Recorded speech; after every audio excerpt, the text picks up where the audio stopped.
તેમણે 18 કિલોમીટર સ્કોર્પિયોથી તે સામળ બિલ છે તેનો પીછો કર્યો હતો। તેના છાતીના ભાગે 2 ગોળીઓ ધરબી દીધી હતી અને તીક્ષ્ણ હથિયાર વડે તેને મોતને ઘાટ ઉતાર્યો હતો। આરોપીઓને શોધવા માટે પોલીસે 13 ટીમો બનાવી હતી અને 24 કલાકમાં આરોપીઓ છે તેમને ઉપાડી લીધા છે। અને આ મામલે પોલીસવાળા ચિંતન તેરૈયાએ શું કહ્યું છે તેની જ વાત કરવી છે।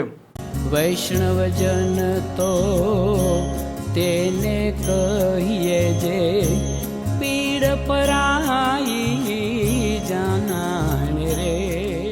નમસ્કાર, આપ જોઈ રહ્યા છો નવજીવન ન્યૂઝ અને હું છું આપણી સાથે તોફિક ગાંચી। વાવ થરાદ જિલ્લો છે। આ જિલ્લાના લાખણી તાલુકાના કુવાણા ગામે એક ચકચાર મચાવતી ઘટના સામે આવી હતી, જેમાં જે પ્રકારે આ સામણ ભીલ છે તે કોર્ટમાંથી મુદત પતાવી પરત આવી રહ્યો હતો, તેના મિત્રો પાસે ઊભો હતો। તે સમયે સ્કોર્પિયો ચાલકો ત્યાં તેનો પીછો કરીને આવે છે। 18 કિલોમીટર તેનો પીછો કરે છે અને સામણ ભીલ ત્યાંથી ભાગે છે। તે સમયે આ આરોપીઓ છે તે તેમના પાસે તીક્ષ્ણ હથિયાર અને પિસ્તોલ વડે તેનો પીછો કરે છે અને એક પાન પાર્લર આગળ જ્યારે બચવાનો આ સામણ ભીલ પ્રયાસ કરે છે તે સમયે આરોપી તેમના પાસે રહેલી પિસ્તોલ નીકાળે છે, તેના છાતીના ભાગે 2 ગોળીઓ ધરબે છે અને ત્યાર પછી તેમના પાસે હથિયારો હતા, ધારિયા અને તલવાર, અને તે લઈને એક પછી એક ઘા તેના માથાના ભાગે મારે છે, તેનું માથું ફાડી નાખે છે। સામણ ભીલ ઘટના સ્થળે મોતને ભેટે છે અને સમગ્ર ઘટના છે તે સીસીટીવીમાં કેદ થાય છે અને ત્યાર પછી પોલીસ છે તે દોડતી થાય છે। આ મામલે પોલીસે આરોપીઓને શોધવા માટે 13 ટીમો બનાવી હતી। 24 કલાકમાં આરોપીઓ છે તેમને ઉઠાવી લેવામાં આવે છે। મામલે 5 આરોપીઓ છે, 5 આરોપીઓને પોલીસે ઝડપ્યા છે અને સામણ ભીલે ઓગસ્ટ 2025માં એક અભયસિંહ ગોહિલ હતા તેમની હત્યા કરી હતી અને હત્યાનો હવે બદલો લેવાયો છે અને આરોપીઓને ઉઠાવ્યા બાદ વાવ થરાદના પોલીસ વડા ચિંતન તેરૈયાએ શું કહ્યું છે તેમને પણ સાંભળો। ગઈકાલ તારીખ 12 જૂને દિયોદર પોલીસ સ્ટેશન હદ વિસ્તારના કુવાણા ગામ ખાતે હત્યાનો બનાવ બનેલ હતો।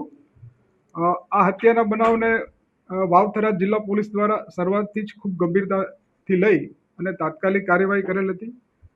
તમામ ટીમો, સ્થાનિક પોલીસ અને ઉચ્ચ અધિકારીઓએ બનાવ સ્થળની વિઝિટ કરી બનાવની પ્રાથમિક વિગત અનુસંધાને તપાસ હાથ ધરી હતી। ગઈકાલે બનાવની જે પ્રાથમિક વિગત મળી હતી એ મુજબ જે મરણ જનાર છે એનું નામ છે શામળાભાઈ ખોટાભાઈ ભીલ, જે મૂળ ભલીસર રાજસ્થાન જિલ્લા બાડમેરનો રહેવાસી છે અને એ આ મરણ જનાર ઈસમ છે એ ગત ઓગસ્ટ 2025માં તત્કાલીન બનાસકાંઠા જિલ્લાના વાવ પોલીસ સ્ટેશન ખાતેના એક હત્યાના બનાવના મુખ્ય આરોપી હતો અને એ ગુનામાં એ નામદાર કોર્ટમાંથી જામીન મુક્ત થયેલ હતો।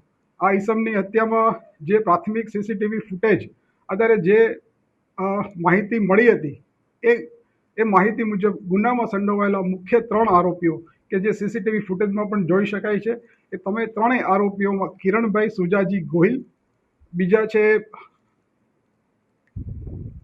શિવાજી પબાજી ગોહિલ અને મહેશભાઈ રામસિંહભાઈ ગોહિલ, આ મુખ્ય 3 આરોપીઓ ઉપરાંત ગુનાને અંજામ આપવા માટે મદદરૂપ થનારા બીજા 2 અન્ય આરોપી મળી કુલ 5 આરોપીઓની ગુનાના કામે વપરાયેલા બંને વાહનો સાથે જિલ્લા પોલીસ દ્વારા રાઉન્ડ અપ કરવામાં આવેલા છે અને તપાસ કરનાર અધિકારી દ્વારા આ તમામ આરોપીઓની પૂછપરછ કરી અને પુરાવા આધારે અટક કરી આગળની કાયદેસર કાર્યવાહી કરવામાં આવનાર છે।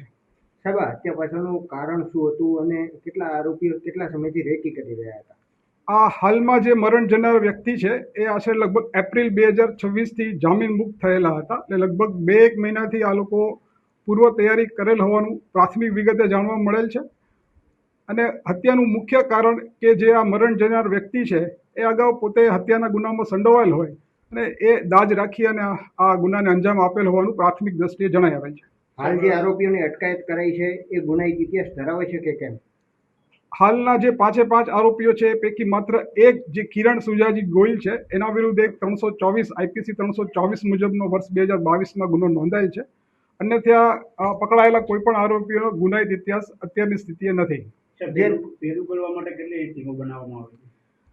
મેં આપને કીધું એમ શરૂઆતથી જ વાવ થરાદ જિલ્લા પોલીસ દ્વારા જે બનાવની ગંભીરતા આધારે મુખ્ય 2 પ્રકારની ટીમો કે જેમાં એક ટેકનિકલ સર્વેલન્સ, એમાં અમારો જિલ્લાનું જે વિશ્વાસ સીસીટીવી કેમેરા નેટવર્ક છે એમાં નેત્રમ, જિલ્લા નેત્રમની ટીમ અને ત્રિનેત્રની જે ગાંધીનગર સ્ટેટ કમાન્ડ અને કંટ્રોલની ત્રિનેત્રની ટીમ ઉપર ટેકનિકલ સર્વેલન્સ રાખવા માટે એક ટેકનિકલ ટીમો ઉપરાંત આ ટેકનિકલ સર્વેલન્સના આધારે કામ કરવા માટે ફિલ્ડની અલગ અલગ 10 ટીમો મળી અને કુલ 13 ટીમો સાથે આ કામગીરી કરવામાં આવેલી છે. કેટલા રાઉન્ડ ફાયરિંગ કરવામાં આવ્યું હતું અને જે રેગ્યુલર વપરાણી છે એ લાયસન્સ ધરાવતા હતા કે પછી ક્યાંથી લાવવામાં આવ્યું? જે સીસીટીવી ફૂટેજમાં જોઈ શકાય છે કે એક કન્ટ્રી મેડ પિસ્તલ જેવું વેપન વપરાયેલ હોવાની શક્યતા છે. FSL દ્વારા જે બનાવ સ્થળનું પંચનામું કરવામાં આવેલું છે એ પંચનામા દરમિયાન પણ જગ્યા પરથી આપણને 2 કાર્ટ્રીજ મળેલા છે. એટલે 2 ફાયરિંગ થયેલ હોવાનું પ્રાથમિક દ્રષ્ટિએ અનુમાન છે. વેપન જે રિકવર કરવામાં આવશે એના આધારે વિગત વધારે મળી શકશે. કાયદો અને વ્યવસ્થા સચવાય એનો દિન શું કહેશો? વાવ થરાદ જિલ્લામાં કાયદો વ્યવસ્થા જળવાવા માટે પોલીસ વિભાગ દ્વારા તમામ પ્રયત્ન કરવામાં આવી રહ્યા છે. આ પ્રકારની ઘટના એ ખૂબ નિંદનીય છે અને પોલીસ દ્વારા આ ઘટના ભવિષ્યમાં પણ ન બને એના માટે ખૂબ કાયદેસર કાર્યવાહી કરવામાં આવનાર છે. આમ જે પ્રકારે આ વાવ થરાદમાં જાહેરમાં હત્યા થઈ હતી ને તેના સીસીટીવી વાયરલ થયા હતા, તેણે અનેક લોકોને હચમચાવ્યા હતા, કેમ કે આરોપીઓ છે તેમણે ક્રૂરતાથી હત્યા કરી હતી અને ખૂનનો બદલો તેમણે ખૂનથી લીધો છે.